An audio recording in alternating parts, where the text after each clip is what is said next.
हरे Krishna dear devotees. आज ऋत्विक और non Ritwik के बीच चली आ रही दशकों पुरानी जो डिस्कशन है, जो डिबेट है, आज वो खत्म होने वाली है। आज मैं आपको दिखाना चाहता हूं कि इस्कॉन के फाउंडर आचार्य एसी भक्ति वेदांत स्वामी महाराज श्रील प्रभुपाद जी की अंतिम इच्छा क्या थी। वे क्या चाहते थे कि उनके जाने के बाद किस प्रकार की जो दीक्षा प्रणाली है इस्कॉन के अंदर उसका अनुसरण हो। जो मैं आज आपको दिखाने वाला हूं ये किसी तीसरे व्यक्ति द्वारा प्रमाणित नहीं है। हाँ, इस केवल श्रील प्रभुपाद जी के द्वारा कोई अप्रूव्ड लेटर नहीं है। ये स्वयं एसी भक्ति वेदांत स्वामी महाराज श्रील प्रभुपाद जी के मुखारविंद से निकली हुई उनके दिव्य वाणी है। जो मैं आपको दिखाने जा रहा हूं ये कोई बहुत महीनों पुराना डिस्कशन नहीं है। केवल उनके अंतर्ध्यान होने से जस्ट 12 दिन पहले, वो 14 नवंबर 1977 को अंतर्ध्यान हुए, उससे 12 दिन पहले 2 नवंबर 1977 का डिस्कशन है, जिसमें बहुत स्पष्ट रूप से एकदम क्लैरिटी के साथ बता रहे हैं कि वो क्या चाहते हैं कि उनके जाने के बाद इस्कॉन में किस प्रकार से गुरु परंपरा जो प्रणाली है उसको आगे बढ़ाया जाए, जो दीक्षा प्रणाली है उसको आगे बढ़ाया जाए। मैं डिवोटी से रिक्वेस्ट करता हूं कि बहुत श्रद्धा और ध्यान से इस वीडियो को देखें। This is historical video. बिना समय गवाए मैं डायरेक्ट आपको अपनी स्क्रीन के ऊपर लेके चलता हूं। डिवोटीज, मैं आपसे प्रार्थना करता हूं कि थोड़ी देर के लिए प्लीज़ सारे काम छोड़ दीजिए और बहुत ध्यान से इस वक्त मेरे स्क्रीन पर देखिए मैं आपको क्या दिखा रहा हूं। इस वक्त मैंने vanisource.org का लिंक खोल रखा है, जहां पे मैं आपको कन्वर्सेशन दिखा रहा हूं 2 नवंबर 1977 की। श्रील प्रभुपाद जी के जाने से जस्ट 12 दिन पहले श्रील प्रभुपाद जी 14 नवंबर 1977 को अंतर्ध्यान हुए थे। उससे 12 दिन पहले की ये कन्वर्सेशन है। किसके बीच में कन्वर्सेशन है? इस वक्त यहाँ पे काफ़ी जो प्रोमिनेंट इन्फ्लुएंशियल लोग हैं वो प्रभुपाद जी से मिलने के लिए आते हैं। इन लोगों में है श्री नारायण जो कि गवर्नर हैं, रामकृष्ण बजाज हैं जो कि बजाज ग्रुप ऑफ इंडस्ट्रीज़ के मालिक हैं, और इनके साथ कुछ लोग और भी हैं। और इस वक्त कमरे में तमाल कृष्ण महाराज जी हैं, भक्ति चारू महाराज हैं, और उनके कुछ और प्रभुपाद जी के कुछ और डिसाइपल्स भी हैं। तो यहाँ पे शुरू में इनके बीच में कुछ डिस्कशन होता है जिसमें प्रभुपाद जी की तारीफ करते हैं कि कैसे उन्होंने अकेले जो है पूरी दुनिया में इस प्रचार कार्य को बढ़ाया, और प्रभुपाद जी बोलते हैं कि सब भगवान की कृपा से हुआ। कुछ इस टाइप की यहाँ पे सब बातें चल रही हैं। मैं सबसे नीचे लेके जा रहा हूँ आपको। कुछ समय के बाद क्या होता है, जो रामकृष्ण बजाज जी हैं वो कहते हैं कि वो प्रभुपाद जी से कुछ अकेले में बात करना चाहते हैं। तो उस वक्त श्रील प्रभुपाद जी अपने सभी शिष्यों को बाहर भेज देते हैं, और फिर यहाँ पे वो आप देखिए क्या पूछते हैं। ऑल ग्लोरीज टू डिवोटी, जिसने बाहर जाने से पहले वहाँ पे टेप रिकॉर्डर जो है वो ऑन छोड़ दिया, और आज हमारे बीच में इनके बीच में जो बातचीत हुई वो अवेलेबल है। रामकृष्ण बजाज जी बहुत क्लैरिटी से यहाँ पे ये पूछ रहे हैं। ये मैं अभी आपको पूरा प्रभुपाद जी की वाणी में ही सुनाऊंगा, उनकी दिव्य वाणी में। बहुत क्लियर ऑडियो है, मैं जस्ट यहाँ पे आपको कंटेक्स्ट समझाना चाह रहा हूँ। वो बहुत क्लियरली श्रील प्रभुपाद जी से पूछते हैं कि आपने इतना प्रचार कार्य पूरी दुनिया में फैलाया, हमको चिंता होती है कि आपके जाने के बाद क्या होगा। कहीं इतना बड़ा काम जो हुआ है कहीं ये बिखर ना जाए, तो कैसे होगा? क्या आपने किसी का चुनाव किया है? आगे ये श्रृंखला आगे कैसे बढ़ेगी? तो श्रील प्रभुपाद जी ने बोला कि नहीं, ये लोग कर लेंगे। तो बजाज जी वो कहते हैं लेकिन आपने किसी एक व्यक्ति का चयन किया होगा, या फिर ये सब लोग जो है 10-20 लोग जो है सब मिलके करेंगे? अब आप सुनिए यहाँ पे श्रील प्रभुपाद जी क्या बोल रहे हैं। Please read very carefully. Chaitanya Mahaprabhu ऐसे नहीं बोले कि एक व्यक्ति ले ले। चैतन्य महाप्रभु की आज्ञा है कि सब कोई गुरु हो। आप समझे कि नहीं? ये यहाँ पे ट्रांसलेशन थोड़ा गलत है, अभी मैं आपको ऑडियो सुनाऊंगा, उसमें प्रभुपाद जी बोलें कि समझे कि नहीं। और यहाँ पे आप देखिए श्रील प्रभुपाद जी की बिल्कुल क्लियर इंस्ट्रक्शन है, सब गुरु बनो। बाकी मैं जैसा कह रहा हूँ वैसा करो। जो मेरी इंस्ट्रक्शंस मैंने अपनी किताबों में थ्रू आउट पूरी लाइफ दी हैं, जैसा मैं बता रहा हूँ वैसा करो, और मैं चाहता हूँ कि सब लोग गुरु बनो। आप सोचिए श्रील प्रभुपाद जी, हम सब के बिलव श्रील प्रभुपाद जी यहाँ पे एक्सप्रेस कर रहे हैं कि उनके हृदय में क्या है, वो क्या चाहते हैं। वो क्या चाहते हैं कि इस्कॉन में आगे जाके किस प्रकार की दीक्षा प्रणाली हो। अपने जीवन के बिल्कुल अंतिम समय में भी बहुत क्लैरिटी से वो इस बात को बोल रहे हैं कि मैं चाहता हूँ कि जैसे चैतन्य महाप्रभु ने बोला है कि सब लोग गुरु बने, उसी तरीके से हमारे इस्कॉन के अंदर भी जो भी उनके शिष्य हैं वो सब लोग गुरु बन जाएं। बहुत क्लैरिटी से बात है। फिर यहाँ पे बल्कि जो बजाज जी बोलते हैं कि चैतन्य महाप्रभु तो अकेले थे, आप भी अकेले थे। बेसिकली वो स्ट्रेस करना चाह रहे हैं कि आप किसी एक व्यक्ति का चयन कर लें। और प्रभुपाद जी यहाँ पे बार बार बोल रहे हैं कि नहीं, एक व्यक्ति की यहाँ पे बात नहीं है। जो महाप्रभु का ऑर्डर है कि सभी व्यक्तियों को, जो सभी शिष्य हैं, सबको गुरु बनना चाहिए आगे जाकर। जो बात श्रील प्रभुपाद जी थ्रू आउट अपने लेटर्स में, अपने कन्वर्सेशंस में, अपनी बुक्स में बोलते आ रहे हैं कि वो चाहते हैं कि उनके सभी शिष्य जो हैं वो आगे जाकर स्पिरिचुअल मास्टर बने, गुरु बने। अपने जीवन के एकदम अंतिम समय में भी वो सेम उसी बात को यहाँ पे रिपीट कर रहे हैं कि श्रील प्रभुपाद जी चाहते हैं कि सब लोग आगे जाकर गुरु बने। आप सोचिए कि इससे ज़्यादा क्लियर क्या इंस्ट्रक्शन हो सकती है। This is very very clear कि शिला प्रभुपाद जी की क्या इच्छा थी, उनके हृदय में क्या था, वो हम सबसे क्या चाहते थे। अब मैं आपको शिला प्रभुपाद जी की दिव्य वाणी में ये जो डिस्कशन है लास्ट का कुछ मिनट का, ये मैं सुनाना चाहता हूँ। आप समझिए कि कितनी क्लैरिटी है, उनकी तबीयत इतनी ख़राब है, उस वक्त भी एकदम क्लैरिटी से वो बता रहे हैं कि वो क्या चाहते हैं। तो पहले शिला प्रभुपाद जी की ऑडियो सुनते हैं, फिर आगे इसके ऊपर डिस्कशन करते हैं। लेकिन ईश्वर आपको कब बुला ले ये हमको मालूम नहीं, आपको मालूम है कि नहीं पता नहीं, लेकिन हमको चिंता इस बात की है कि इतना बड़ा एक संगठन कायम हुआ है, उसके बारे में यदि आप नहीं रहे तब आपने कुछ सोचा होगा, उसके बारे में हमको कुछ कल्पना नहीं, हमको चिंता होती है कि एक सारी दुनिया के अंदर हिंदुस्तान की फिलॉसफी है, उसके बारे में इतना बड़ा काम हुआ है, वो कहीं बिखर न जाए। इसके लिए हमको कुछ मालूम नहीं है, तो हमको हमारे मन में चिंता हुई, तो हमने कहा हम आपके सामने रखें कि आपने जरूर कुछ सोच के उसकी योजना की होगी, लेकिन क्या पता आपको भगवान कल उठा सकता है भगवान की मूर्ति, तब फिर क्या हो? नहीं, ये न करें, ये करेंगे सर, लेकिन इसमें कोई एक व्यक्ति आपका स्थान ले सकता है क्या, या 5-10-20 लोग मिल के लेंगे? चैतन्य महाप्रभु ऐसे नहीं बोला, ये एक व्यक्ति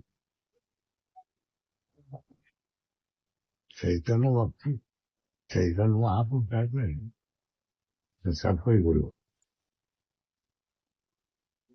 समझा कि लेकिन चैतन्य महाप्रभु नहीं, हाँ जी, जो सब गुरु मानो, बाकी मैं जैसा कह रहा हूँ ऐसा बनो आप ही नहीं, तब लग जाएगा। क्योंकि चैतन्य महाप्रभु तो अकेले रहे, आप भी अकेले ही हैं। अकेले हमारा शक्ति नहीं है, ऐसा नहीं बताया। तुम लोग आके हमको सहयोग करो, करके सारा दुनिया में सब पूछा ये चैतन्य, लेकिन आप जो कर सके वो कौन कर सका? नहीं तो आप चेष्टा करें, आप भी कर सकें ऐसे। तो डियर डिवोटीज, अभी आपने शिला प्रभुपाद जी की दिव्य वाणी में सुना, जिसमें शिला प्रभुपाद जी बहुत स्पष्ट रूप से बता रहे हैं कि उनके जाने के बाद वे क्या चाहते हैं कि इस्कॉन के अंदर किस प्रकार की दीक्षा प्रणाली जो है उसको अपनाया जाए। वो किस प्रकार चाहते हैं कि जो उनके सभी शिष्य हैं वो आगे जाकर गुरु बने। It's over, it's done, there is nothing left to discuss और डिबेट नाउ। हम देख रहे हैं कि शिला प्रभुपाद जी थ्रू आउट अपनी टीचिंग्स, अपनी किताबों के जरिए, room conversation, books, letter, interviews, पूरे जीवन भर शिला प्रभुपाद जी ने जिस बात को बोला है, अपने जीवन के अंतिम समय में भी शिला प्रभुपाद जी उसी बात को दोहरा रहे हैं। जो गुरु साधु शास्त्र जिस बात को हमें बोलते हैं, शिला प्रभुपाद जी अपने जीवन के अंतिम समय में उसी बात को दोहरा रहे हैं। चारों वैष्णव संप्रदाय जिस बात को बोलती हैं, शिला प्रभुपाद जी उसी बात को यहाँ पे दोहरा रहे हैं। चाहे वो शिला प्रभुपाद जी के गॉड ब्रदर्स हों या उनके शिष्य हों, सभी लोगों ने एक स्वर में एक ही बात हमेशा बोली है कि किस प्रकार ये जो परंपरा है ये हमेशा आगे चलती रहती है, और शिला प्रभुपाद जी अंतिम समय में भी उसी बात को यहाँ पर दोहरा रहे हैं। आप लोगों ने जो सुना उसमें किसी भी स्पेकुलेशन के लिए कोई जगह नहीं है, कोई इंटरप्रिटेशन के लिए कोई जगह नहीं है, उसका कोई हिडन मीनिंग नहीं है। यहाँ पे किसी क्लेवर इंग्लिश वर्ड जगलर का जो है इस्तेमाल नहीं किया गया है। एकदम crystal clear and undeniable words में यहाँ पे शिला प्रभुपाद जी ऑर्डर दे रहे हैं, अपनी इच्छा दे रहे हैं कि सब गुरु बने। वो चाहते हैं कि आने वाले समय में जो भी उनके शिष्य हैं वो सब गुरु बने। डियर डिवोटीज, हालांकि शिला प्रभुपाद जी हम सबसे क्या चाहते थे ये यहाँ पे एकदम क्रिस्टल क्लियर है, without a tinge of doubt. There is no further discussion और डिबेट रिक्वायर्ड। लेकिन फिर भी मैं जानता हूँ कि जो मेरे ऋत्विक भाई हैं वो कुछ ना कुछ कुतर्क देकर यहाँ से बचकर भागने की कोशिश करेंगे। तो ये समझ कर कि वो क्या क्या कुतर्क यहाँ पे रख सकते हैं, मैं पहले से ही उसका आंसर कर देना चाहता हूँ ताकि बार बार जो वीडियो है वो ना बनानी पड़े। तो पहला पॉइंट ये है कि जैसे मैंने बोला कि जो डिस्कशन है केवल 12 दिन पुराना है। ऐसा नहीं है कि 1975 में प्रभुपाद जी ने क्या कहा, फिर 1974 में क्या कहा, 71 में क्या कहा, इस लेटर में क्या कहा, उस लेटर में क्या किया।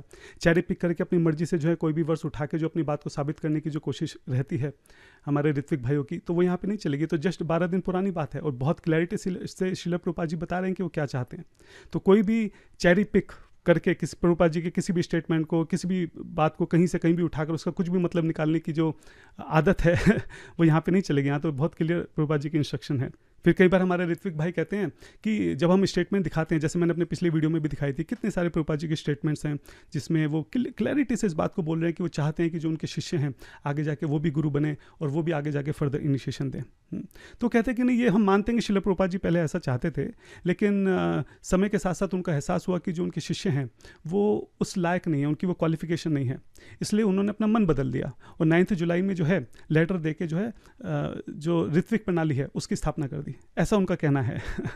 अगर ऐसा था तो यहाँ तो श्रील प्रभुपाद जी अपने अंतिम समय में भी बोल रहे हैं कि मैं चाहता हूँ कि सब गुरु बने, तो पूरी तरह से जो कुतर्क वो बार बार रखते हैं वो यहाँ पे खत्म हो जाता है। दूसरा पॉइंट ये है कि आप देखिए कि यहाँ पे किस बारे में बात हो रही है। रामकृष्ण बजाज जी हैं, वो बहुत क्लैरिटी से इस बात को पूछ रहे हैं कि आपके जाने के बाद, यानी कि यहाँ पे सक्सेसर की बात हो रही है, यहाँ पे गुरु तत्व की बात हो रही है कि अगला गुरु कौन होगा, यहाँ पे इस्कॉन की कंटिन्यूटी की बात हो रही है कि इस्कॉन को जो है आगे कैसे बढ़ाया जाएगा। तो इसमें भी कोई डाउट नहीं है कि किस टॉपिक के ऊपर बात है, टॉपिक एकदम क्रिस्टल क्लियर है यहाँ पे। तीसरा पॉइंट, ये जो गुरु परंपरा की बात यहाँ पर चल रही है, आप सोचिए कि श्रील प्रभुपाद जी जाते जाते भी सेम इंस्ट्रक्शन दे रहे हैं, उनकी इंस्ट्रक्शन बदली नहीं है। इसी डिस्कशन में अगर हम ऊपर जाते हैं तो आप देखेंगे श्रील प्रभुपाद जी 4.2 और 4.3 जो वर्स है, 4.2 एवं परंपरा प्राप्तम और 4.3 सा एवं मया तेध्या, इसके ऊपर डिस्कशन करें और ये मेन वर्स हैं जिसमें इस बारे में बताया गया है कि गुरु परंपरा को आगे कैसे बढ़ाया जाए। और यहाँ पे आप देखिए श्रील प्रभुपाद जी दोबारा से उनकी थिंकिंग बदली नहीं है और बहुत क्लैरिटी से वो इस बात को बोल रहे हैं कि पुरातना ये जो सिस्टम है ये ओल्ड सिस्टम है, पुरातना, नो न्यू सिस्टम। ठीक है, नया सिस्टम हमें नहीं लाने की ज़रूरत है। आजकल के जो लोग हैं वो नए नए सिस्टम लेके आ जाते हैं, इसकी ज़रूरत नहीं है। जो सिस्टम पुराना चला आ रहा है उसी को चलाना है। हाँ, परंपरा से होने से पुरातन होगा, परंपरा में जब हम रहेंगे उसी से पुरातन वो कहलाया जाएगा। कुछ भी नया इंटरप्रेट करने की ज़रूरत नहीं है। तो ऋत्विक फिलॉसफी जैसे नए नए तरीके से इंटरप्रेट हो रहा है कि देयरफॉर का मतलब ये होगा, इस लेटर का मतलब ये होगा, वहाँ का मतलब ये होगा। प्रभुपाद जी कह रहे हैं कुछ करने की जरूरत नहीं है, नो नूतन न्यू, कुछ भी नया लाने की जरूरत नहीं है। पुरातनः, जो पुराने समय से, ओल्ड समय से गुरु परंपरा के शिष्य, जो गुरु परंपरा चली आ रही है, हाँ, उसी को आगे कंटिन्यू करना है। नो न्यू सिस्टम, किसी न्यू सिस्टम की जरूरत नहीं है। और यहाँ पे बोल रहे हैं वो कि लोग जो है नए नए सिस्टम को इंट्रोड्यूस कर देते हैं, वो गलत है। जो पुरातना, जो पुराने समय से चला आ रहा है ओल्ड सिस्टम परंपरा का, उसी को आगे कंटिन्यू करना है। इतनी क्लैरिटी से सोचो, अंतिम समय में भी प्रभुपाद जी जो है केवल वही संदेश दे रहे हैं जो कि उन्होंने पूरा जीवन भर दिया है। चौथा पॉइंट ये है कि हमारे ऋत्विक भाई कह सकते हैं कि भाई देखो ये तो प्राइवेट डिस्कशन है, ठीक है, ये इंस्ट्रक्शन जो है वो कोई जीबीसी को तो दी नहीं गई है। लेकिन आप ये सोचिए कि प्रभुपाद जी जानते थे कि वो जो बोल रहे हैं वो रिकॉर्ड हो रहा है, और वो जानते हैं कि उनकी सारी रिकॉर्डिंग जो है वो पब्लिश होने वाली हैं। वो जानते थे कि उनकी जो रिकॉर्डिंग है वो आने वाले इस्कॉन की लीगेसी में रखी जाएंगी, मतलब उनकी हर एक बात को, जो भी वो बोल रहे हैं, हर एक शब्द को जो है रिटर्न में पब्लिश किया जाएगा। ठीक है, वो बहुत अच्छे से इस बात को जानते थे। और अगर वो इस बात को जानते थे तो अगर उन्होंने सच में ऋत्विक जो व्यवस्था है उसको रखा होता तो कभी भी यहाँ पे काउंटर बात नहीं करते, ताकि जो है कन्फ्यूजन ना क्रिएट हो जाए। और जैसा कि मैंने अभी बताया, अगर इसके ऊपर जो मैंने अभी आपको डिस्कशन दिखाया, यहाँ पे तो सब लोग थे, यहाँ पे तो श्रील प्रभुपाद जी के डिसाइपल्स भी थे और सभी लोग बैठे हुए थे। और यहाँ पे भी प्रभुपाद जी बोल रहे हैं कि नो नूतन, कुछ नया लाने की जरूरत नहीं है, हाँ, कुछ अपना इंटरप्रिटेशन करने की जरूरत नहीं है। नो न्यू सिस्टम, कोई नया सिस्टम लाने की जरूरत नहीं है। जो पुरातन से चला आ रहा है, जो गुरु परंपरा हमेशा से चलती आ रही है, उसी को आगे बढ़ाने की जरूरत है। तो किसी भी तरह से उनके थॉट प्रोसेस में कोई बदलाव जो है वो नहीं आया है। और जैसा कि हमने अंतिम में देखा कि यहाँ पे भी रिकॉर्डिंग चल रही थी, श्रील प्रभुपाद जी जानते थे, वो कोई भी ऐसे एम्बिग्विटी क्रिएट नहीं करेंगे, कोई भी ऐसी कन्फ्यूजन नहीं क्रिएट करेंगे जिससे आगे जाके प्रॉब्लम हो। ठीक है, तो इवन दो ये प्राइवेट टॉक है, लेकिन ये आर्ग्यू देना कि क्योंकि ये प्राइवेट टॉक है इसलिए श्री प्रभुपाद जी ने ऐसा बोल दिया, तो ये बहुत बड़ा कुतर्क साबित होगा। पांचवा आर्ग्यूमेंट जो हमारे ऋत्विक भाई हैं वो ये दे सकते हैं कि भाई देखो, यहाँ पे श्री प्रभुपाद जी ने कोई ऑर्डर नहीं दिया, ये तो बस उन्होंने अपनी जो इच्छा है वो यहाँ पे व्यक्त की है, जो उनके मन की बात थी वो उन्होंने बोली है, ये कोई क्लियर ऑर्डर नहीं है। तो अगर उन्होंने ऐसा बोला तो ये बहुत आश्चर्य की बात होगी कि श्रील प्रभुपाद जी की मन की इच्छा को जानते हुए भी हम उसको इग्नोर कर रहे हैं। इट्स डिफिकल्ट टू इमेजिन कि ऐसा वो कैसे बोल सकते हैं। ठीक है, और अगर वो बोल ही दें ऐसा, तो मैं आपको यहाँ पे भागवतम का जो है वर्ष दिखाना चाहता हूँ। उत्तमश्चिंतितम कुर्यात, जो एक पुत्र होता है वो अपने पिता की इच्छा को ही उसकी आज्ञा मानकर जो है वो कार्य करता है। A son who act by anticipating what his father wants him to do is the first class. ठीक है, तो अगर हम श्रील प्रभुपाद जी को अपने पिता स्वरूप में देखते हैं, अपने आप को उनके पुत्र के स्वरूप में देखते हैं, हमें यहाँ पे साफ साफ पता चल रहा है कि उनकी क्या इच्छा है, उसी को उनकी आज्ञा मानकर हमको आगे बढ़ना चाहिए। छठा कुतर्क जो है हमारे ऋत्विक भाई ये दे सकते हैं कि यहाँ पे गुरु वर्ड यूज़ हुआ है। हमको नहीं पता कि यहाँ पे किस टाइप के गुरु वर्ड की बात हो रही है, शिक्षा गुरु की बात हो रही है, दीक्षा गुरु की बात हो रही है। ठीक है, तो आप ये समझिए कि यहाँ पे श्रील प्रभुपाद जी किससे बात कर रहे हैं? एक बाहर के व्यक्ति से बात कर रहे हैं, अपने किसी डिसाइपल से बात नहीं कर रहे हैं। हाँ, ये जो शिक्षा गुरु, दीक्षा गुरु, पदपतक्षक गुरु, ये सब इंटरनल टर्मिनोलॉजीज़ हैं जो प्रभुपाद जी के शिष्य समझते हैं, जो भक्त समझते हैं, लेकिन बाहर के लोगों को नहीं पता है सब। बाहर के लोगों के लिए गुरु का एक ही मतलब होता है कि जो दीक्षा देता है वही गुरु है। तो यहाँ पे क्योंकि वो बाहर के किसी व्यक्ति से बात कर रहे हैं, इसलिए यहाँ पे दीक्षा, शिक्षा या पदपतक्षक या कुछ भी और ऐसे बोलकर अननेसेसरी कन्फ्यूजन क्रिएट करने की जरूरत नहीं थी, और जरूरत थी नहीं कुछ भी बोलने की। गुरु का मतलब ही दीक्षा गुरु है, क्योंकि बाहर वाले उसको दीक्षा गुरु की तरह से ही समझते हैं।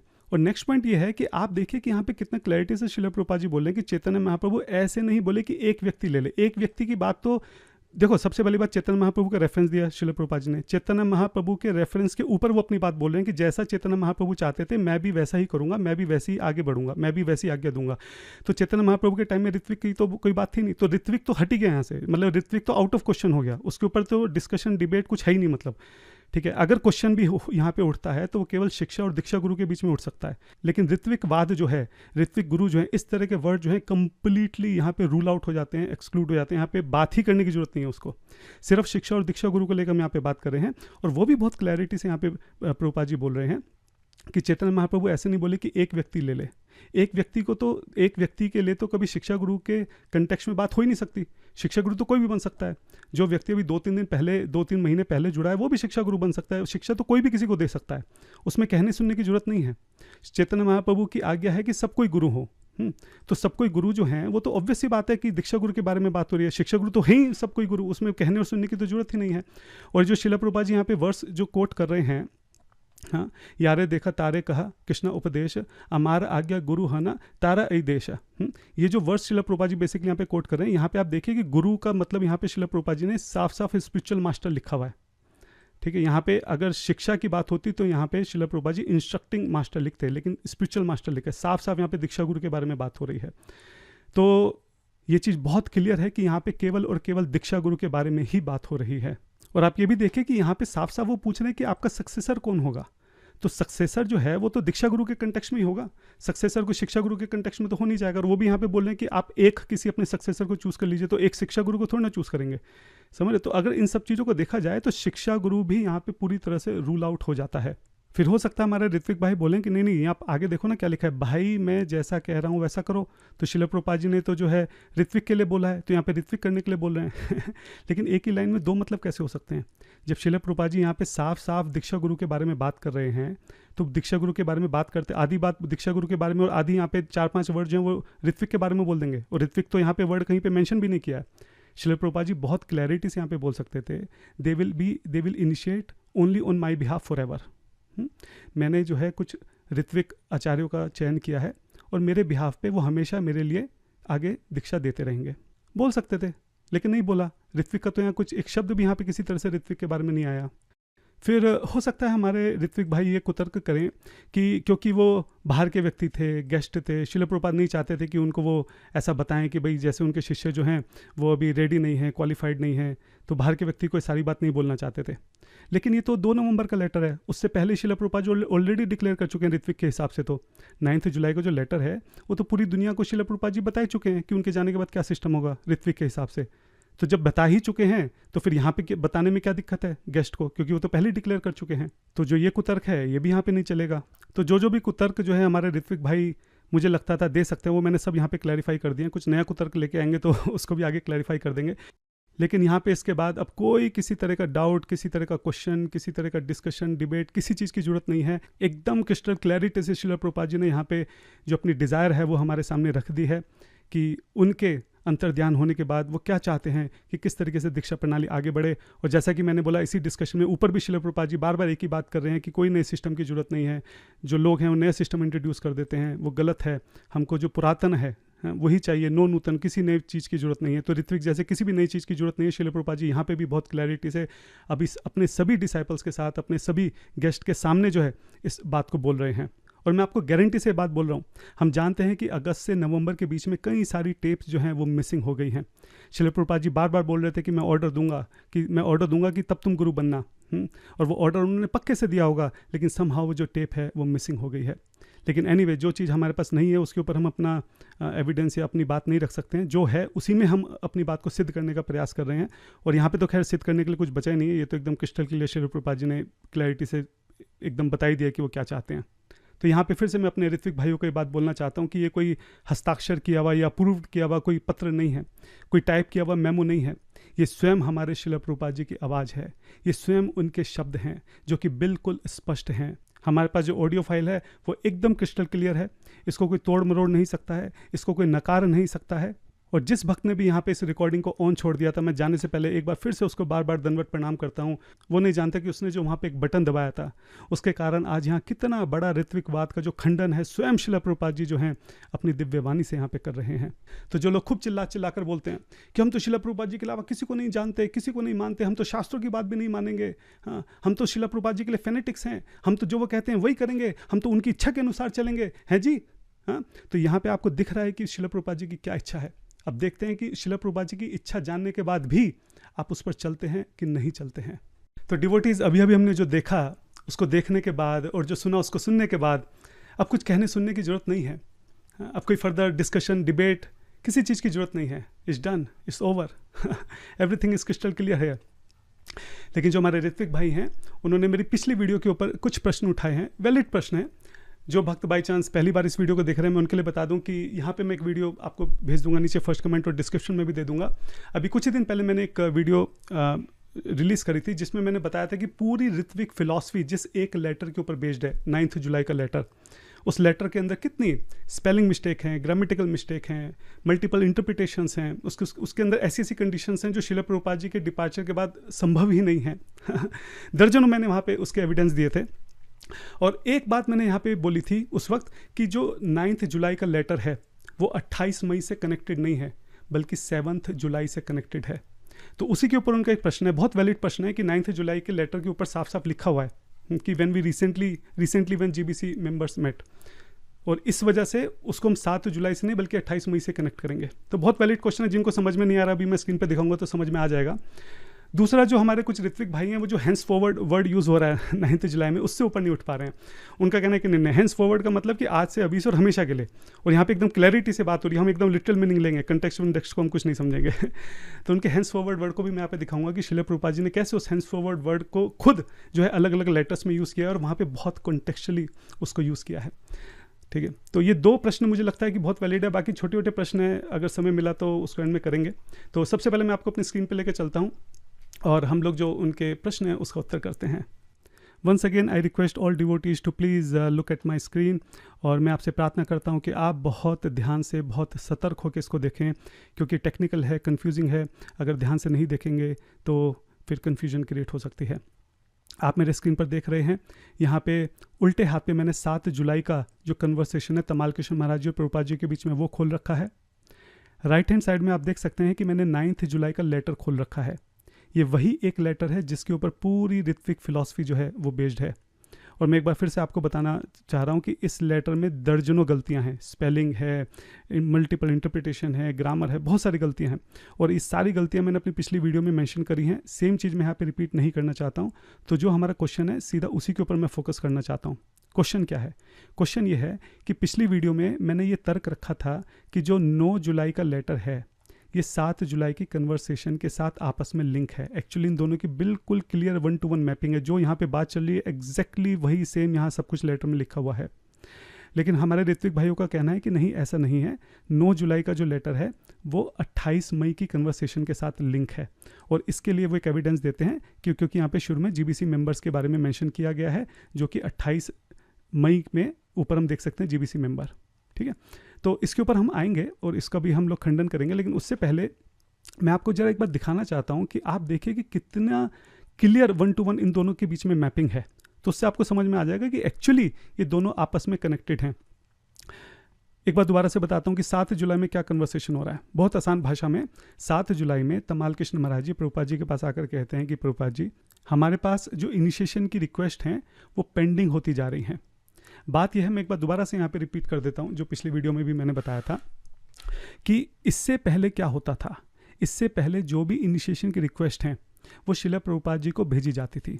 शिला प्रभुपाद जी जो भी व्यक्ति है उसका नया नाम निर्धारित करते थे, और फिर जो लोकल टेम्पल हैं जिन्होंने रिक्वेस्ट भेजी है इनिशिएशन के लिए, वही उस नए व्यक्ति के लिए यज्ञ कर देते थे, उसको माला दे देते थे, है ना। और शिला प्रभुपाद जी द्वारा जो नया नाम दिया गया वो उसको दे देते थे, फाइनली बता देते थे ऐसा कर दिया, और प्रभुपाद जी की डायरी में उनका नाम ऐड हो जाता था। ये प्रोसेस जो है अभी तक चलता आ रहा था, और ये व्यक्ति जो इस तरह से दीक्षा देते थे प्रभुपाद जी के बिहाफ पे, इनको ऋत्विक कहते थे। तो ये पहले से चला आ रहा था। अभी बात ये हो रही है कि शिला प्रभुपाद जी के डिसाइपल्स को ऐसा लगता है कि शिला प्रभुपाद जी की तबीयत ऑलरेडी बहुत ख़राब है, और जब वो नए शिष्यों को अपनाते हैं तो उनके कर्म जो हैं वो अपने ऊपर ले लेते हैं, तो उनकी तबीयत और ख़राब ना हो जाए। इसलिए तमाल कृष्ण महाराज जी ने फिलहाल जो उनके पास रिक्वेस्ट आ रही थी उनको अपने पास ही रखा, शिला प्रभुपाद जी तक नहीं जाने दिया, है ना। ये सारी बात यहाँ पे तमाल कृष्ण महाराज जी बता रहे हैं, आप रोक के इसको पढ़ सकते हैं। लेकिन अब वो जो रिक्वेस्ट हैं तमाल कृष्ण महाराज जी के पास, वो धीरे धीरे इकट्ठी होती जा रही हैं, धीरे धीरे बहुत सारी हो गई हैं। तमाल कृष्ण महाराज को समझ नहीं आ रहा कि करना क्या है, ऐसे तो इकट्ठी होती चली जाएंगी आगे। तो अपनी इस प्रॉब्लम को लेकर वो प्रभुपाद जी के पास जाते हैं और सेम प्रॉब्लम वो यहाँ पे रखते हैं कि क्या करना है। अब प्रभुपाद जी इस कन्वर्सेशन में क्या करते हैं, वो बताते हैं कि मैं यहाँ पे कुछ जो मेरे डिसाइपल्स हैं उनकी नियुक्ति कर रहा हूँ, ठीक है। आप उन डिसाइपल्स को ऋत्विक की तरह बोलिए कि वो ऋत्विक की तरह एक्ट करेंगे और मेरे बिहाफ पे इनिशिएशन दे देंगे, और सब कुछ वही कर देंगे, यज्ञ भी वही कर देंगे, माला भी वही कर देंगे, नाम भी वही दे देंगे, मेरे बिहाफ पे कंप्लीट पूरा इनिशिएशन प्रोसेस जो है उसको वो फॉलो कर लेंगे। अंत में नाम जो है वो मुझे दे देंगे, है ना, और मैं उनको अपनी डायरी में रख दूंगा। मतलब तमाल कृष्ण महाराज जी बोल रहे हैं नाम हम ले लेंगे और आपकी जो इनिशिएटेड वाली बुक है उसमें हम डाल देंगे। तो यहाँ से पूरा प्रोसेस जो है वो ऋत्विक के हाथ में जो है वो ट्रांसफ़र किया जा रहा है इस डिस्कशन से। अब आप देखिए कि दोनों आपस में कितने ज़बरदस्त तरीके से मैप हैं। यहाँ पर बात हो रही है इनिशिएशन की, और इनिशिएशन में भी यहाँ पर जो बात हो रही है वो अगर आप देखेंगे तो फर्स्ट और सेकंड इनिशिएशन के लिए बात हो रही है। यहाँ पे भी आप देख सकते हैं ये राइट में जो लेटर है यहाँ पे फर्स्ट और सेकंड इनिशिएशन के लिए बात हो रही है। शुरू में यहाँ पे तमाल कृष्ण महाराज जी बताते हैं, पूरा कंटेक्स्ट रखते हैं कि किस कंटेक्स्ट में बात हो रही है, कि जो टेम्पल प्रेसिडेंट्स हैं वो लेटर भेज रहे हैं इस तरीके से। आप देखिए बिल्कुल सेम टू सेम यहाँ पे लिखा गया है। जो टेम्पल प्रेसिडेंट हैं उन्होंने शिला प्रभुपाद जी को लिखा है डिवोटीज के इनिशिएशन के लिए, ठीक है। नाउ अब से जो है चीज़ें चेंज होने वाली हैं। अब से क्या होगा, now that Shila Prabhupada has named these representative, ठीक है। रिप्रेजेंटेटिव के नाम जो है शिला प्रभुपाद जी ने यहाँ पर दे दिए हैं। अच्छा, ये रिप्रेजेंटेटिव किस तरह से काम करेंगे, नियर बाई, जो नियर बाई होगा वही दे देगा। यानी जिस लोकेशन पे भी इनिशिएशन देना है उसके नियर बाई जो प्रभुपाद जी नाम देने वाले हैं, जो भी उसके पास में होगा वही इनिशिएशन दे देगा। तो देखिए यहाँ पे नियर बाई लिखा हुआ है, यहाँ पे भी लिखा हुआ है नियरेस्ट टू टेम्पल। अच्छा, उसके बाद शिला प्रभुपाद जी यहाँ पे एक एक जने का नाम बताते हैं अपने डिसाइपल का, कि किस किस डिसाइपल को वो चाहते हैं, कीर्तनंदा, सत्स्वरूपा, जय तीर्था, भगवान, ठीक है। ये सारे एज इट इज़ नाम यहाँ पे लिखे हुए हैं, एज इट इज़। यहाँ पे जो शिला प्रभुपाद जी हैं टोटल इस कन्वर्सेशन में 9 नाम को सजेस्ट करते हैं, 9, है ना। यहाँ पे हम देखते हैं 11, तो ये 2 नाम का डिफरेंस कहाँ से आ गया। इसको भी जब मैंने सर्च किया तो मिला, तमाल कृष्ण महाराज जी की डायरी पढ़ी, तमाल कृष्ण महाराज जी ने बिल्कुल क्लियरली ये भी यहाँ पे लिख दिया कि मेरा शिला प्रभुपाद जी के साथ डिस्कशन होता है, वो यहाँ पे 7 लोगों के नाम देते हैं, और अगले दिन नेक्स्ट मॉर्निंग जो है शिला प्रभुपाद जी 2 लोगों के नाम और ऐड कर देते हैं, हमसदूता और भावानंदा।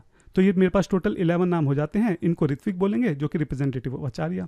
अब आप सोचिए कितना जो तमाल कृष्ण महाराज जी हैं जो शिला प्रभुपाद जी से डिस्कस कर रहे हैं, वो खुद इस बात को बोल रहे हैं कि मेरा तमाल कृष्ण महाराज जी से मेरा शिला प्रभुपाद जी से डिस्कशन हुआ कि इनिशिएशन कैसे देने हैं। उन्होंने ये 9 नाम जो है सजेस्ट करे, अगले दिन 2 और कर दिए, तो टोटल 11 हो गए, और मेरा ये 11 जो है ऋत्विक रिप्रेजेंटेटिव बन गए। वो सेम चीज़ यहाँ पे आप देख सकते हैं। यहाँ पे अगर आप गिन लो बैठ के, लिंक तो आपके पास है, टोटल यहाँ पे 9 नाम हैं, 2 नाम अगले दिन उन्होंने दिए होंगे, तो टोटली 11 नाम यहाँ पे आ गए जो इस लेटर में लिखे हुए हैं। दीक्षा देने के बाद क्या करना है वो भी यहाँ पे बहुत क्लैरिटी से बता दिया कि दीक्षा देने के बाद जो नाम है वो फाइनल शिला प्रभुपाद जी को दे देना है, और जो उनकी इनिशिएटेड वाली बुक है उसमें उसका नाम एंटर हो जाएगा। वही सेम चीज़ यहाँ पे लिख दी कि दीक्षा देने के बाद जो नाम है वो रिप्रेजेंटेटिव जो नाम है वो शिला प्रभुपाद जी को भेज दें, वो जो उनकी इनिशिएटेड वाली डिसाइपल की बुक है उसमें एंटर हो जाएगा।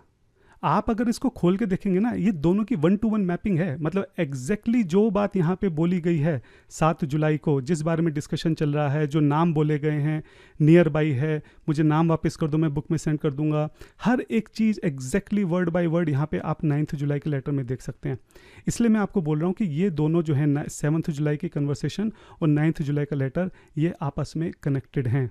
और जैसा कि मैंने आपको दिखाया, तमाल किशन महाराज जी की बुक है, तमाल किशन महाराज जी डायरी, ये मेरे पास वर्ड फॉर्मेट में है, बट इसका भी लिंक मैं नीचे डाल दूंगा, आप इसको खोल के पढ़ सकते हैं। तमाल किशन महाराज जी स्वयं इस बात को बोल रहे हैं कि आज सुबह मेरी शिला प्रभुपाद जी से बात हुई, उन्होंने 9 नाम दिए, और नेक्स्ट दिन मेरी बात हुई तो शिला प्रभुपाद जी ने 2 नाम और दे दिए, ये 11 नाम हो गए, और इनको ऋत्विक रिप्रेजेंटेटिव बोल रहे हैं, क्लियरली बोल रहे हैं कि नेक्स्ट मॉर्निंग, दिस मॉर्निंग मतलब 7 तारीख, फिर नेक्स्ट मॉर्निंग बात हुई मतलब 8 तारीख, और उसके अगले दिन जो है ये 11 लेटर के साथ, 11 डिवोटीज के साथ लेटर रिलीज हो गया। उसमें क्या कन्फ्यूजन है? 7 जुलाई, 8 जुलाई और 9 जुलाई को लेटर है, बिल्कुल क्लियर है। तो जिसने शिला प्रभुपाद जी के साथ डिस्कशन किया यहाँ पे, तमाल किशन महाराज, और तमाल किशन महाराज ने ही ये लेटर लिखा है अपनी किताब में भी, वो क्लियरली बोल रहे हैं कि 7 तारीख को मेरा डिस्कशन हुआ, और उसके बाद 8 तारीख को 2 नाम और मिले, और 9 तारीख को मैंने लेटर लिख दिया। तो ये मतलब बियॉन्ड डाउट है कि ये दोनों जो हैं आपस में कनेक्टेड हैं। और क्योंकि यहाँ पे 7 जुलाई को एक टेम्परेरी प्रॉब्लम के बारे में बात हो रही है, उसका एक टेम्परेरी सोल्यूशन जो है ये 9 जुलाई का लेटर है। ये कोई इटर्नल लेटर नहीं है, ये कोई ऐसा लेटर नहीं है जिसके बल के ऊपर शिला प्रभुपाद जी जो है पूरी फिलॉसफी को चेंज करने वाले हैं, जो ये लोग क्लेम करते हैं। अब प्रश्न यहाँ पे उठता है, उनका प्रश्न ये है कि यहाँ पे साफ साफ लिखा हुआ है कि recently when all the GBC members were with the divine grace in Vrindavan Srila, ठीक है। तो ये कह रहे हैं कि यहाँ पे लिखा तो हुआ है कि जीबीसी मेंबर्स जब सारे मिलकर शिला प्रभुपाद जी से मिले वृंदावन में, ठीक है, लेकिन ये जो रूम कन्वर्सेशन है ये तो सिर्फ तमाल किशन महाराज जी की है, तो इसमें सारे जीबीसी मेंबर तो है ही नहीं, सारे जीबीसी मेंबर तो यहाँ पर हैं, ये जो 28 मई का कन्वर्सेशन है, इसलिए ये जो लेटर है ये 28 मई के साथ कनेक्टेड है, ये पॉइंट है उनका। तो ऋत्विक भाइयों ने जो आर्ग्यूमेंट दिया ना, इससे बात समझ में आ रही है कि शायद वो ये ठीक से नहीं समझ पा रहे हैं कि ये जो हेडिंग यहाँ पे रखी गई है ये कैसे रखी गई है, ये हेडिंग यहाँ पे आई कैसे।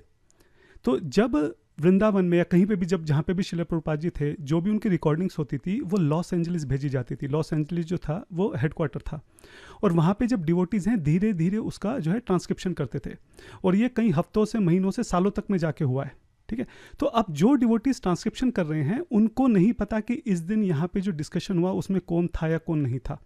अगर ये जो डिस्कशन है ये पढ़ने के बाद उनको कुछ समझ में आता है तो वो उसकी हेडिंग डाल देते हैं, और अगर पढ़ने के बाद समझ में नहीं आता है तो सिंपल रूम कन्वर्सेशन या फिर ऐसा कुछ डाल देते हैं। जैसे कि अगर हम बाकी देखें ट्रांसक्रिप्ट, ठीक है, तो किसी एक पर्टिकुलर इंसान के साथ डिस्कशन हो रहा है, इसका नाम है तो यहाँ पे डाल दिया रूम कन्वर्सेशन विद एलाइस, ठीक है। कहीं नहीं समझ में आ रहा है तो ऐसे जनरल डाल दिया रूम कन्वर्सेशन, ठीक है। जहाँ समझ में आ रहा है वहाँ डाल दिया, जहाँ समझ में नहीं आ रहा है उसको जनरिक छोड़ दिया। तो अगर आप ये देखें जो 7 जुलाई का कन्वर्सेशन है ये तमाल किशन महाराज जी और प्रभुपाद जी के बीच में हो रहा है फिलहाल यहाँ पे, ये कोई पूरी टेप नहीं है। अगर आप देखें जो इसकी पहली लाइन है इससे पहले भी डिस्कशन हुआ है, ये जो हमारे पास रिकॉर्डिंग है पूरी नहीं है। Everything was probably in their books, ये कुछ बात चल रही है यहाँ पे, तो पिछली रिकॉर्डिंग नहीं है। इसी तरह अगर हम अंत में आ जाएं यहाँ पे, okay shall I send the kirtana party Srila Prabhupada, यहाँ पे प्रश्न पूछ रहे हैं, आगे की रिकॉर्डिंग है नहीं कि शिला प्रभुपाद जी ने क्या कहा। तो जिसने इसका ट्रांसक्रिप्शन करा है उसको नहीं पता कि यहाँ पे कौन है, जीबीसी के मेंबर्स हैं, क्या है। उसके पास ये सिर्फ थोड़ी सी 10 मिनट की रिकॉर्डिंग है जिसमें तमाल किशन महाराज जी और प्रभुपाद जी बात कर रहे हैं, इसलिए वो यहाँ पे लिख नहीं सकता है कि जीबीसी की रिकॉर्डिंग है क्या है। उसने सिंपल लिख दिया कि रूम कन्वर्सेशन, जिस डिवोटी ने भी ये ट्रांसक्राइब करा होगा। लेकिन हम इस बात को रूल आउट नहीं कर सकते कि इस डिस्कशन में तमाल किशन महाराज जी के अलावा और भी जीबीसी के मेंबर्स रहे होंगे। दूसरी बात, उस वक्त जो जीबीसी के मेंबर्स थे वो वृंदावन में थे, और ऐसा नहीं है कि सिर्फ उनकी एक ही मीटिंग हुई शिला प्रभुपाद जी के साथ। अगर आप ये कन्वर्सेशन खोल के पढ़ेंगे जुलाई के अराउंड की, ठीक है, मई जून जुलाई, ये जो 3 महीने की आप कन्वर्सेशन खोल के पढ़ेंगे या फिर उसके बाद की भी, तो आप देखेंगे कि अलग अलग जीबीसी के मेंबर्स जो हैं वो अलग अलग बार शिला प्रभुपाद जी से मिले हैं। कई बार सब मिल के मिले हैं, कई बार उसमें से कुछ मिले, कई बार 2-3 मिले, 5-7 मिले, कई बार कोई एक ही मिला, इस टाइप से कन्वर्सेशंस हैं। थर्ड पॉइंट मैं ये बोलना चाह रहा हूँ कि आप देखिए यहाँ पे जो है रिसेंटली वर्ड का यूज़ हुआ है। रिसेंटली का मतलब अभी, नज़दीक में। और जो कन्वर्सेशन आप बोल रहे हो 28 मई की, 28 मई और 9 जुलाई में तो लगभग 1.5 महीने का डिफरेंस है। ऐसा कैसे हो सकता है कि प्रभुपाद जी यहाँ पे कुछ चाह रहे हैं और 1.5 महीने तक उसके ऊपर एक्शन ही नहीं हुआ है। और यहाँ पे अगर आप देखें तो 7 जुलाई को प्रभुपाद जी से कुछ बात हो रही है, प्रभुपाद जी ने कुछ ऑर्डर दिया है, इमीडिएट उसके बाद जो है यहाँ पे उसका इम्प्लीमेंटेशन हो गया, इसलिए यहाँ पे वर्ड लिखे गया रिसेंटली में जब जीबीसी मेंबर्स मिले थे। तो इस कन्वर्सेशन में भी जीबीसी मेंबर्स रहे होंगे, लेकिन क्योंकि हमारे पास ये पूरी कन्वर्सेशन नहीं है इसलिए उस बात को हम लोग पूरी तरह से साबित नहीं कर सकते, लेकिन उसको रूल आउट भी नहीं कर सकते। बहुत हाई प्रोबेबिलिटी है कि यहाँ पे भी जीबीसी मेंबर्स रहे होंगे। तो अगर हम रिसेंटली वर्ड को भी देखें तो इस चीज़ की हाई प्रोबेबिलिटी है कि जो रिसेंटली डिस्कशन हुआ है इससे रिलेटेड 7 जुलाई को, ये उसको पॉइंट आउट कर रहा है, ना कि भी 1.5 महीने पुराने डिस्कशन को। नेक्स्ट आर्गूमेंट मेरा ये है कि चलो अगर एक बार को मान लिया जाए कि जो 9 जुलाई का लेटर है वो 28 मई से कनेक्टेड है, ठीक है, मैं आपकी बात मान लेता हूँ। अब मेरा प्रश्न यहाँ पे ये उठता है, तो फिर 7 जुलाई का जो डिस्कशन है इसका क्या हुआ, इसका रिजल्ट कहाँ है, इसका एक्शन क्या हुआ? यहाँ पे एक डिस्कशन हो रहा है कि शिला प्रभुपाद जी इनिशिएशन नहीं दे पा रहे हैं और इस तरह से चयन होगा इन लोगों का, ये जो है ऋत्विक की तरह जो बिहेव करेंगे, जो भी करेंगे, क्या हुआ इसका फॉलोअप एक्शन कहाँ है?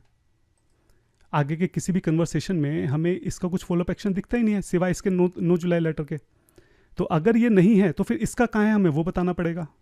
इसी तरह सेम आर्ग्यूमेंट यहाँ पे ये भी आता है कि अगर मान लो 28 मई का कन्वर्सेशन जो है 9 जुलाई के साथ कनेक्टेड है, तो फिर ये जो यहाँ पे डिटेल्स हैं कि ये जो 11 नाम दिए गए हैं कि नियर बाई, ठीक है, यहाँ पे नियरेस्ट टू द टेम्पल, नाम जो है वापस भेज देना प्रभुपाद जी की बुक में एंटर करने के लिए, पास्ट में टेम्पल प्रेसिडेंट्स ने लिखे हैं, ये सब डिस्कशन कहाँ हुआ है? अगर मैं यहाँ पे ट्रांसक्रिप्शन में जाके देखता हूँ तो मुझे कहीं भी कोई ऐसी ट्रांसक्रिप्शन नहीं मिलती जहाँ पे इस तरह का डिस्कशन हुआ हो, जहाँ पे प्रभुपाद जी ने नाम बताए हों। उस वक्त जो थे सारे जीबीसी मेंबर्स जो थे वृंदावन में थे। हमारे पास अगस्त से आगे की कुछ जो ऑडियो फाइल्स हैं वो मिसिंग हैं, ठीक है, वो सबको पता है, लेकिन मई जून जुलाई के आसपास जो है ऑडियो फाइल्स मिसिंग नहीं है, और ये वही समय है जब जीबीसी मेंबर्स जो थे वृंदावन में थे। तो अगर ये रूम कन्वर्सेशन इन दोनों आपस में कनेक्टेड है, तो मेरा प्रश्न ये है कि ये डिस्कशन हुआ कहाँ, ये रिकॉर्डिंग कहाँ है? तमाल कृष्ण महाराज ने लेटर लिखा, अपने आप से तो लिख नहीं दिया होगा, शिला प्रभुपाद जी के साथ डिस्कस किया होगा, डिस्कस करके नाम डिस्कस हुए होंगे, ये सारी डिटेल डिस्कस हुई होगी। वो डिस्कशन कहाँ है? इस लेटर से पहले, इस लेटर के अंदर जो डिटेल्स हैं उसको कहाँ डिस्कस किया गया? वो कन्वर्सेशन कहाँ है? कहीं पे भी वेदाबेस में नहीं है। तो जितना भी यहाँ पे जो डिस्कशन हो रहा है वो केवल और केवल 7 जुलाई का जो कन्वर्सेशन है वहीं पे डिस्कस किया गया है। तो ये संभव ही नहीं है कि जो 9 जुलाई का लेटर है वो 7 जुलाई के अलावा किसी भी और कन्वर्सेशन के साथ कनेक्टेड हो। और जैसा कि मैंने बोला कि 7 जुलाई में एक टेम्परेरी प्रॉब्लम के ऊपर चर्चा हो रही है, जिसका एक टेम्परेरी सोल्यूशन यहाँ पे शिला प्रभुपाद जी सजेस्ट कर रहे हैं। इसलिए जो 9 जुलाई का लेटर है वो एक टेम्परेरी सोल्यूशन है टेम्परेरी प्रॉब्लम का। ये कोई इटर्नल मैंडेट नहीं है, ये कोई फिलॉसफिकल शिफ्ट नहीं है, ये कोई प्रोसेस चेंज होने के लिए इस लेटर को जो है नहीं लिखा गया है। और अगर कुछ नए डिवोटीज इस वीडियो को देख रहे हैं तो वो शायद तमाल कृष्ण महाराज को ठीक से जानते नहीं होंगे। तमाल कृष्ण महाराज जो थे वो शिला प्रभुपाद जी के बहुत ही ज़्यादा करीबी थे। उनको राइट हैंड बोला जाता था शिला प्रभुपाद जी का, यस मैन बोला जाता था शिला प्रभुपाद जी का। इसलिए आप देखो शिला प्रभुपाद जी यहाँ पे कितना कॉन्फिडेंस उनके ऊपर अपना दिखा रहे हैं। प्रभुपाद जी कह रहे हैं what ever you consider it is right, तुम कर दो, जो तुम्हारे सही लगे तुम वो कर दो। सोचो इतनी बड़ी बात यहाँ पे चल रही है कि ऐसे ऐसे ऋत्विक का सिलेक्शन हो रहा है, इतने सन्यासी का नाम दे रहे हैं, और वो तमाल कृष्ण महाराज जी के ऊपर छोड़ रहे हैं कि जो तुम्हें सही लगे वो कर दो। तो आप शायद तमाल कृष्ण महाराज जी को समझ नहीं रहे, आप सोच रहे हैं कि he is just another GBC. He was not just another GBC, he was the GBC, he was kind of head of GBC. वो अपने आप में एक पूरे जीबीसी थे, समझ रहे हैं। अगर हम यहाँ पे ट्रांसक्रिप्शन में जाके देखें, आप ये ट्रांसक्रिप्शन जो खोल के देखना, इसमें से 80 to 90% जो कन्वर्सेशन है वो उसमें तमाल कृष्ण महाराज जी हैं। He was the secretary of Prabhupada, he was the right man of Prabhupada, he was the GBC, ठीक है। तो उनको आप किसी जस्ट अन्य जीबीसी की तरह मत कंसीडर करो। और दूसरी बात यहाँ पे है कि इन्हीं तमाल कृष्ण महाराज की डायरी में ये बहुत क्लैरिटी से इस बात को लिख रहे हैं कि दिस मॉर्निंग, यानी कि 7 तारीख को, 7 जुलाई को प्रभुपाद जी ने मुझे नाम दिए। नेक्स्ट मॉर्निंग कब हो गई? 8 तारीख। नेक्स्ट मॉर्निंग को प्रभुपाद जी ने जो है ये मुझे बाकी के 2 नाम दिए, और उसके बाद मैंने इन 11 नाम है, 11 डिवोटीज को, इनको ऋत्विक रिप्रेजेंटेटिव ऑफ आचार्य की तरह मैंने लेटर इशू कर दिया। तो जो खुद जिसका डिस्कशन है वो खुद बोल तो रहे हैं यहाँ पे साफ साफ, फिर क्या समझ में नहीं आ रहा, क्या दिक्कत हो रही है इस चीज़ को एक्सेप्ट करने में। तो मैं अपने ऋत्विक भाइयों से रिक्वेस्ट कर रहा हूँ कि जो मैंने यहाँ पे बताया है आप एक बार दोबारा सुनिए। ये टेक्निकल है, कंफ्यूजिंग है, नो डाउट इन दैट। 2 बार 3 बार सुनेंगे आपको समझ में आएगा। ये संभव ही नहीं है कि आप किसी भी तरीके से 7 जुलाई और 9 जुलाई का आपस में लिंक तोड़ सकें। It is not possible. अगर आप ये लिंक तोड़ने की कोशिश करेंगे तो आपको बताना पड़ेगा कि 9 जुलाई के में ये जो डिस्कशन हुआ है इसकी डिटेल्स कहाँ पर हैं, किस कन्वर्सेशन में प्रभुपाद जी और तमाल कृष्ण महाराज जी के बीच में ये डिस्कशन हुआ और ये फाइनल हुआ, जो कि तमाल कृष्ण महाराज जी ने यहाँ पे लेटर रिलीज़ किया है। आपको बताना पड़ेगा कि 7 जुलाई में ये जो डिस्कशन हुआ है इसका एक्शन प्लान कहाँ है, क्या हुआ इसके बाद, तमाल कृष्ण महाराज जी ने एक्शन कहाँ लिया, क्या हुआ उसके बाद, वो भी आपको बताना पड़ेगा। और जिस तरीके से मैंने दिखाया कि ये दोनों आपस में 101 मैपिंग है, कोई छोटा बच्चा भी होगा 10वीं 12वीं का, उसको भी अगर हम दिखाएंगे वो भी कहेगा कि हाँ ये दोनों एक ही हैं, बिल्कुल ditto, word to word same बात एग्जैक्टली जो है 7 जुलाई में जो डिस्कशन हुआ है 9 जुलाई में वही यहाँ पे लिख दिया गया है।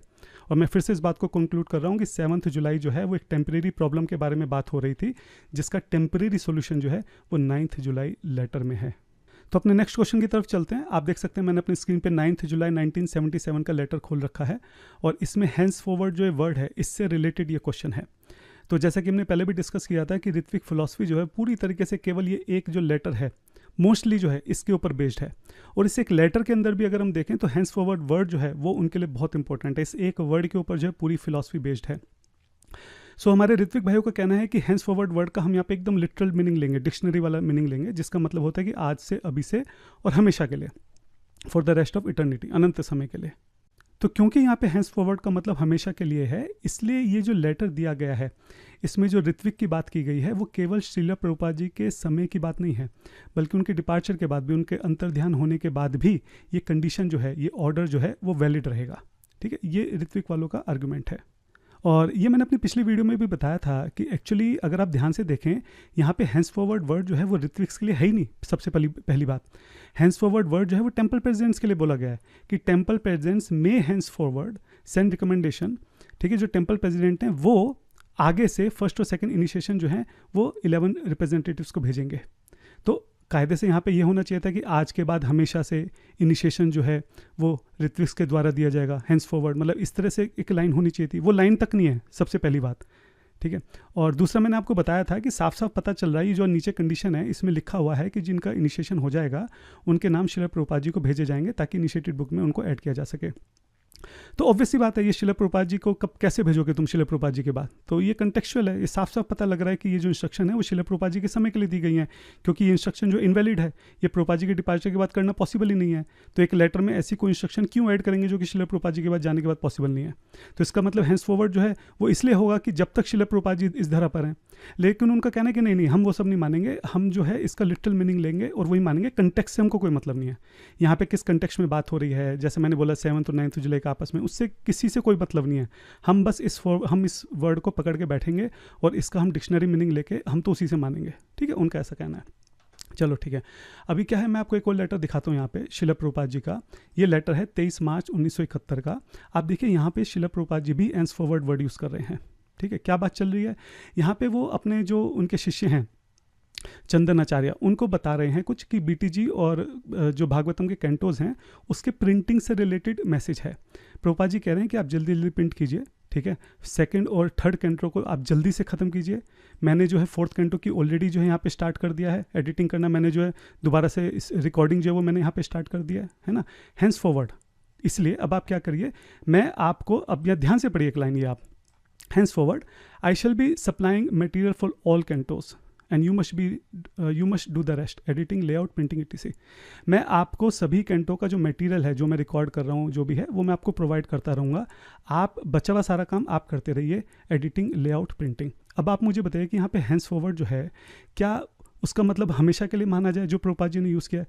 मतलब क्या प्रभुपाद जो है for rest of the eternity, अनंत समय के लिए इन कैंटो का जो मटेरियल है वो सप्लाई करने वाले हैं और अनंत समय के लिए जो हमारे चंदन आचार्य हैं वो एडिटिंग, लेआउट, प्रिंटिंग करने वाले हैं? क्या इसका ये मतलब है, या इस बात का ये मतलब है कि जब तक इन कैंटो का, जब तक ये सारे कैंटो ख़त्म नहीं हो जाते, ठीक है, जो भी 12 स्कंद हैं, श्रील प्रभुपाद जी चाह रहे हैं कि उसकी एडिटिंग, लेआउट, प्रिंटिंग करी जाए। आप बताइए कैसे इस वर्ड का मतलब यहाँ पे अनंत समय के लिए यूज़ हो सकता है?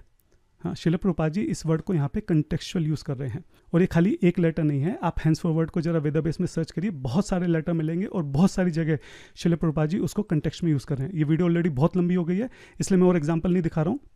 किसी को दिक्कत होगी तो मैं एग्जाम्पल दिखा सकता हूँ या फिर मैं नीचे उनका और लिंक डाल सकता हूँ। कहने का मतलब है कि श्रील प्रभुपाद जी खुद भी हैंस फॉरवर्ड वर्ड को कंटेक्चुअल यूज़ करते थे, है ना। पहली बात तो ये जो लेटर में हैंस फॉरवर्ड वर्ड है प्रभुपाद जी ने लिखा भी नहीं, ये तो तमाल कृष्ण महाराज जी ने लिखा है। वो बोल रहे हैं कि मैंने बाई चांस उस वर्ड को चूज़ कर लिया, लेकिन चलो जो भी है चूज़ कर भी लिया, इसका यहाँ पे सिर्फ और सिर्फ कंटेक्चुअल मतलब है। जो 7 जुलाई में टेम्प्रेरी प्रॉब्लम है उसका यहाँ पे टेम्प्रेरी सॉल्यूशन है। और इस सारी बात जो है श्रील प्रभुपाद जी जब तक यहाँ पर हैं, धरती पर थे, तब तक के लिए हो रही है, जो कि इस लास्ट जो लाइन है उससे भी सिद्ध होती है। और हैंस फॉरवर्ड मतलब जो है वो एक कंटेक्चुअल कंटेक्स्ट में यहाँ पे जो है उसका एक तरह से यूज़ किया गया है। और ऐसा पहली बार नहीं हुआ, और भी बहुत सारे लेटर ऐसे हैं जिसमें श्रील प्रभुपाद जी हैंस फॉरवर्ड को एक कंटेक्स्ट के रूप में जो है उसका इस्तेमाल करते हैं। तो हैंस फॉरवर्ड की प्रॉब्लम यहाँ पे ख़त्म हो जाती है। आज के बाद आप अपनी किसी भी वीडियो में ऐसा मत बोलिएगा कि जो हैंस फॉरवर्ड है वो तो हमेशा हमेशा के लिए है। ठीक है, हमने देख लिया है कि यहाँ पे हैंस फॉरवर्ड जो है वो सिर्फ एक कंटेक्स्ट के रूप में यूज़ किया गया है कि जब तक श्रील प्रभुपाद इस धरा पर हैं तब तक ये इंस्ट्रक्शन जो है वो वैलिड है। तो ऋत्विक फिलॉसफी से संबंधित तो यही 2 मुख्य प्रश्न जो है मुझे दिखाई दिए थे ऋत्विक भाइयों की तरफ से। जिनका मैं ऑलरेडी उत्तर दे चुका हूँ कि कैसे 9 जुलाई का जो लेटर है वो 7 जुलाई से कनेक्टेड है और हैंस फॉरवर्ड का यहाँ पे क्या कंटेक्स्ट है। उसके अलावा 3-4 और छोटे छोटे प्रश्न हैं, मैं सोचूं इसको भी ले लेता हूँ, नहीं तो अलग से वीडियो बनानी पड़ेगी। तो अगर आप मेरे स्क्रीन पर देख रहे हैं, इस वक्त मैं यहाँ पे भगवत गीता, जो हमारी Bhagavad Gita as it is है श्रील प्रभुपाद जी की, उसके इंट्रोडक्शन सेक्शन में हूँ। और यहाँ पे अगर हम बिल्कुल अंत में जाएंगे तो हम देखेंगे यहाँ पे हमारे आचार्यों के नाम दिए गए हैं। तो ऋत्विक भाइयों का प्रश्न है कि यहाँ पे हमारे 33वें आचार्य क्यों नहीं हैं, ये हमने श्रील प्रभुपाद जी को यहाँ पे रोक ही क्यों दिया। 33-34 हमारे तो यहाँ हंड्रेड्स ऑफ गुरुज हैं, तो उन सबके नाम क्यों नहीं है, या फिर किसी का भी नाम क्यों नहीं है यहाँ पे। इसका मतलब हम भी ऋत्विक को मानते हैं। अब ये सच में थोड़ा बच्चे वाला क्वेश्चन था, इतना अच्छा क्वेश्चन नहीं था, लेकिन मुझे सरप्राइज़ हुआ कि और भी कई लोगों ने प्रश्न पूछना शुरू कर दिया, तो मैं यहाँ पे इसको क्लैरिफाई कर देता हूँ। हम जानते हैं कि ये जो आचार्यों के नाम यहाँ पे दिए गए हैं, ये एक्चुअली शिक्षा गुरु हैं, शिक्षा प्रणाली है, ये दीक्षा नहीं है। हम जानते हैं भक्ति सिद्धांत सरस्वती महाराज ने हमको ये लिस्ट दी थी, और हम ये भी जानते हैं भक्ति विनोद ठाकुर महाराज के जो गुरु हैं वो जगन्नाथ दास बाबा जी नहीं थे, विपिन बिहारी जी थे। इसी तरह गौरकिशोर दास बाबा जी के गुरु भी भक्ति विनोद ठाकुर नहीं थे। ठीक है, तो ये शिक्षा प्रणाली है, तो दीक्षा नहीं है। ऐसा जरूरी नहीं है कि श्रील प्रभुपाद जी के जो डिसाइपल हैं उनका नाम यहाँ पे ऐड किया जाए। ठीक है, दूसरी बात, अगर आप थोड़ा जीबीसी रिजोल्यूशन देखें तो श्रील प्रभुपाद जी के इस्कॉन के अंदर बहुत स्पेशल पोजीशन है। Srila Prabhupada ji is not just any other acharya in the parampara. ठीक है, श्रील प्रभुपाद जी जो हैं वो हमारे फाउंडर आचार्य हैं, वो हमारे प्रोमिनेंट शिक्षा गुरु हैं। इसका अर्थ ये है कि जब तक इस्कॉन रहेगा तब तक भक्ति वेदांत स्वामी महाराज श्रील प्रभुपाद जी ही हमारे शिक्षा गुरु रहेंगे। इसके आगे किसी के भी नाम की जरूरत नहीं है। श्रील प्रभुपाद जी की जो किताबें हैं वही बेसिस रहेंगी। श्रील प्रभुपाद जी के जो डिसाइपल्स हैं या जो उनके डिसाइपल्स हैं या आने वाली जितनी भी जनरेशन्स हैं, वो हमेशा श्रील प्रभुपाद जी की किताबों को ही अपना बेस बनाकर वहीं से शिक्षा ग्रहण करेंगे और उसी शिक्षा का आगे प्रचार करेंगे। प्रभुपाद जी के द्वारा दी गई जो इंस्ट्रक्शंस हैं आगे सब उन्हीं का पालन करेंगे। फॉर एग्जांपल प्रभुपाद जी ने बोला 16 माला करनी है तो 16 ही करनी है। ऐसा नहीं कि आने वाले आचार्य कोई ऐसे होंगे जो 16 को 12 कर देंगे या 16 को 20 कर देंगे। 4 नियम जो दिए हैं, जो फॉर्मेट श्रील प्रभुपाद जी ने दिया है, आने वाले 10,000 साल तक वही हमेशा फॉलो होगा। इसको कोई चेंज नहीं कर सकता है इस्कॉन के अंदर। श्रील प्रभुपाद जी की, जैसे मैंने बोला कि प्रोमिनेंट पोजीशन है आज भी और हमेशा के लिए। श्रील प्रभुपाद जी जो हैं वो इस्कॉन के प्रोमिनेंट आचार्य रहेंगे, इसलिए उनका नाम जो यहाँ पे लिखा गया है ये अंतिम नाम है। इसके आगे जो है यहाँ पे किसी का नाम लिखने की आवश्यकता नहीं है। अगला प्रश्न जो है वो यहाँ पे 9 जुलाई का जो लेटर है, इसमें श्रील प्रभुपाद जी के सिग्नेचर से संबंधित है। अपनी पिछली वीडियो में मैंने इस बारे में कुछ बोला था और मुझे ऐसा लगता है कि शायद मेरी बात को ठीक से समझा नहीं गया, या यूँ कह लो कि मैं शायद अपनी बात को ठीक से समझा नहीं पाया। तो मैं दोबारा से इस पॉइंट को यहाँ पे बोल देता हूँ कि ये जो लेटर है ये तमाल कृष्ण गोस्वामी महाराज जी के द्वारा लिखा गया है। ये लेटर उन्हीं का है, इसलिए अंत में आप देखेंगे तमाल कृष्ण गोस्वामी महाराज जी के ही यहाँ पे सिग्नेचर हैं। यहाँ इस लेटर को अप्रूव्ड जो है वो प्रभुपाद जी से कराया गया है और वहाँ पे प्रभुपाद जी के सिग्नेचर है। मैं मानता हूँ इस बात को, लेकिन मैं पॉइंट ये बोलना चाह रहा था, ये सिग्नेचर होने या ना होने से इस लेटर की ऑथेंटिसिटी पे कोई फ़र्क नहीं पड़ता। ये लेटर जो है पूरी तरीके से ऑथेंटिक है। अगर यहाँ प्रभुपाद जी के सिग्नेचर नहीं भी होते तो भी ऑथेंटिक है, और है तो भी ऑथेंटिक है। मैं पॉइंट जो है इस लेटर की ऑथेंटिसिटी के ऊपर नहीं उठा रहा हूँ, मैं पॉइंट जो है इस लेटर की इंपॉर्टेंस के ऊपर उठा रहा हूँ। मेरा जो मेन पॉइंट था, जो इथोस था, वो इस बात के ऊपर था कि अगर ये लेटर इतना इंपॉर्टेंट था तो श्रील प्रभुपाद जी को अपने हाथ से लिखना चाहिए था। अगर वो अपने हाथ से नहीं लिख पा रहे थे तो उनको डिक्टेट कम से कम करना चाहिए था, और डिक्टेट करके कायदे से यहाँ जो मेन सिग्नेचर हैं वो श्रील प्रभुपाद जी को करने चाहिए थे कि ये जो इंस्ट्रक्शन है वो श्रील प्रभुपाद जी की तरफ से जा रही हैं। जबकि ऐसा नहीं हुआ। श्रील प्रभुपाद जी ने इसकी भी जरूरत नहीं समझी। तमाल कृष्ण महाराज जी ने इस लेटर को लिखा, उन्होंने ही साइन किए, यहाँ पे उन्हीं के ही साइन है, और वो बोलते हैं कि मैंने बाद में अप्रूव्ड करा लिया भक्ति वेदांत महाराज जी से, ताकि उनकी बात को बल मिल सके, ताकि बाकी सब जीबीसी और पूरी दुनिया में जो भी टेम्पल प्रेसिडेंट्स हैं वो उनकी बात को सीरियसली लें। मतलब वो बिना साइन कराए भी काम चल सकता था, लेकिन उन्होंने केवल करा लिया साइन कि चलो ठीक है, उनकी बात को लोग सीरियसली लेंगे। लेकिन एक्चुअली में अगर ये इतनी इंपॉर्टेंट इंस्ट्रक्शन होती, यहाँ पे श्रील प्रभुपाद जी अगले 10,000 साल के लिए पूरा प्रोसेस बदलने वाले थे, तो वो खुद इस लेटर को डिक्टेट करते, और ये जो मेन साइन है यहाँ पे वो श्रील प्रभुपाद जी के होते। आई होप मैंने अपनी बात को यहाँ पे क्लैरिटी से रख दिया है कि लेटर की ऑथेंटिसिटी के ऊपर प्रश्न नहीं है, लेटर की इंपॉर्टेंस के ऊपर जो है वो प्रश्न है। उसके बाद अगर आप मेरा स्क्रीन देख रहे हैं तो हरे कृष्णा संगा ग्रुप के अंदर ये एक छोटे प्रभु जी हैं, मेरे छोटे भाई, इन्होंने अति उत्साह में आकर यहाँ पे एकदम वीडियो बना दिया कि किस तरीके से जो टेप्स हैं उनको जो है जला दिया गया, हटा दिया गया, वो मिस हो गई हैं, और टेप जो हैं वो ऑल्टर्ड हो गई हैं। और उन्होंने बोल दिया कि 28 मई का जो कन्वर्सेशन है यहाँ पे, उसमें जो ग्रैंड डिसाइपल वर्ड यूज़ हुआ है, ये ग्रैंड डिसाइपल वर्ड जो है ये बाद में ऐड किया गया है। ये जो ग्रैंड डिसाइपल वर्ड आप देख रहे हैं ना अपने स्क्रीन पे, ये बाद में ऐड कर दिया, ये पहले नहीं था। इस तरह के क्लेम्स, बड़े बड़े क्लेम्स जो हैं उन्होंने यहाँ पे आके कर दिए। तो पहले मैं ग्रैंड डिसेबल वर्ड को यहाँ पे इसी का एक बार जवाब दे देता हूँ। तो ये जो टेप है इसमें कोई दो राय नहीं है कि ये थोड़ा कंट्रोवर्शियल है। इस टेप के साथ एडिटिंग हुई है और इसके कई सारे अलग अलग वर्जन हैं। एक्चुअली इसके 8 अलग अलग वर्जन हैं जिसमें थोड़े थोड़े से चेंजेस हैं। तो अगर मैं आपको अपनी स्क्रीन पे दिखाऊं तो आप ये देख सकते हैं एक्सेल शीट, ठीक है। इस एक्सेल शीट में इसके जो 8 अलग अलग वर्जन हैं इस टेप के वो दिए गए हैं, ठीक है। और अगर आप देखें यहाँ पे ग्रैंड डिसाइपल जो प्रभु जी ने यहाँ पे क्लेम किया है कि ग्रैंड डिसाइपल वर्ड को ऐड किया गया है, एक्चुअली में आप कोई भी इसमें अगर वर्जन उठा के देख लेंगे तो ग्रैंड डिसाइपल वर्ड हर एक वर्जन में मिलेगा। आप ये देख रहे हैं यहाँ पे ये 8 अलग अलग वर्जन है, 8 वर्जन के अंदर ग्रैंड डिसाइपल है। यहाँ पे भी ग्रैंड डिसाइपल है, यहाँ पे भी ग्रैंड डिसाइपल है। ग्रैंड डिसाइपल थोड़ा अलग अलग करके है लेकिन ग्रैंड डिसाइपल है, ठीक है। कन्फ्यूजन जो है ग्रैंड डिसाइपल से पहले जो वर्ड आया है ही और ही इज़, उसमें कन्फ्यूजन है। कहीं पे ही इज़ लिखा हुआ है, कहीं पे हिज लिखा हुआ है, ठीक है। लेकिन ग्रैंड डिसाइपल वर्ड जो है उसमें कहीं कोई, उसमें 8 टेप में वो चीज़ बराबर है। दूसरी बात, जो लास्ट वाली लाइन है डिसाइपल ऑफ माई डिसाइपल, ठीक है, रेगुलर गुरु, ये भी सारी टेप्स के अंदर बराबर है। जो इस लाइन का जो लास्ट वर्ड है दैट्स इट, ठीक है, इसमें थोड़ा कहीं छेड़खानी दिखती है, कहीं जगह दैट्स इट है, कहीं पे जस्ट सी है, इस टाइप से करके है। लेकिन जो मेन लाइन है that's it, sorry that's all, he becomes disciple of my disciple, ये जो 8 वर्जन है इस टेप के 8 के अंदर बराबर है। तो हमारा जो मेन आर्ग्यूमेंट है कि श्रील प्रभुपाद जी ने जो वर्ड यूज़ किया है disciple of my disciple, grand disciple, चाहे आप इस टेप का कोई भी वर्जन उठा के देख लो, वो सबके अंदर यहाँ पे दिया हुआ है। अब बात करते हैं मिसिंग टेप्स के बारे में। तो ये जो पूरा प्रोसेस डिफाइन है कि कैसे श्रील प्रभुपाद जी की जो दिव्य वाणी है कैसे उसको रिकॉर्ड किया जाए, कैसे उसको प्रिजर्व किया जाए और बाद में कैसे उसको ट्रांसलेट किया जाए, ट्रांसक्राइब किया जाए, ये पूरा प्रोसेस जो है श्रील तमाल कृष्ण गोस्वामी महाराज जी ने इसको डिफाइन किया था। तो होता ये था कि जो रिकॉर्डिंग होती थी, महाराज जी प्रयास करते थे कि श्रील प्रभुपाद जब भी कुछ बोलें तो वो रिकॉर्ड हो, और इन रिकॉर्डेड जो कैसेट्स हैं, इन कैसेट्स को यहाँ से जो है लॉस एंजलिस भेजा जाता था। और लॉस एंजलिस में जो है फिर वहाँ पे धीरे धीरे आने वाले कुछ हफ्तों में, महीनों में, सालों में धीरे धीरे उसको जो है फिर ट्रांसक्राइब किया गया था। तो श्रील प्रभुपाद जी की लास्ट की जो कुछ टेप्स हैं, अगस्त, सितंबर, अक्टूबर, नवंबर, ये जो लास्ट की 3-4 महीनों की जो टेप्स हैं, इसमें कुछ टेप्स मिसिंग हैं। और उसका कारण ये है कि जब इन टेप्स को जो है लॉस एंजलिस भेजा गया, उसके बाद जो श्रील प्रभुपाद जी हैं वो डिसअपेयर हो गए। तो जो लॉस एंजलिस के जो भक्त लोग हैं वो बहुत विरह महसूस कर रहे थे। वो जानना चाहते थे कि आखिरी दिनों में क्या हुआ। आज के समय की तरह तो नहीं था उस वक्त कि कैमरे लगे हुए हैं, यूट्यूब चैनल है, रिकॉर्डिंग हो रही है, देख रहे हैं, या फोटो, मोबाइल, कुछ भी नहीं था उस वक्त। हाँ, सिर्फ वो इमेजिन कर सकते थे कि वहाँ पे क्या हो रहा होगा। तो जब उनको खबर मिली कि श्रील प्रभुपाद जी ऐसे ऐसे डिपार्चर कर गए हैं इस भौतिक संसार से, तो जानना चाहते थे कि आखिरी समय में क्या हुआ, प्रभुपाद जी ने क्या कहा, क्या बात हुई। तो वहाँ पे जो लॉस एंजलिस में टेप्स थी, तो वहाँ की जो लोकल कांग्रेगेशन थी उन टेप्स को घर ले जाकर सुनने लगी। अब ये वहाँ पे जो भी एडमिन थे जिनके भी हाथ में टेप थी, उनकी गलती है कि उन्होंने लोकल जो कांग्रेगेशन है उनको वो टेप ले जाने दी और ढंग से उसकी लिखा पढ़ी भी नहीं की। तो कौन टेप लेके जा रहा है, कब लेके गया, कब वापस करके गया, इसका कोई ढंग से रिकॉर्ड मेंटेन नहीं किया गया। और उसी कारण जो है बहुत सारी टेप जो है वो वहाँ पे मिस हो गई। और उस वक्त वृंदावन में इतनी अफरा तफरी मची हुई थी, प्रभुपाद जी की तबीयत इतनी ख़राब थी, लोग रोज़ जो है बड़े बड़े लोग मिलने के लिए आ रहे थे, सारी जीबीसी वहाँ पे आई हुई थी, बहुत चीज़ों के ऊपर डिस्कशन चल रहा था कि क्या करना है, कैसे करना है। सब लोग बहुत एकदम यंग थे, 20-25 साल थे। इतनी अफरा तफरी में जो तमाल कृष्ण गोस्वामी जी महाराज हैं वो ढंग से इस बात को मतलब देख नहीं पाए कि वो टेप मैंने भेजी है लॉस एंजलिस, वो ठीक तो है, क्या हो रहा है, क्या नहीं हो रहा।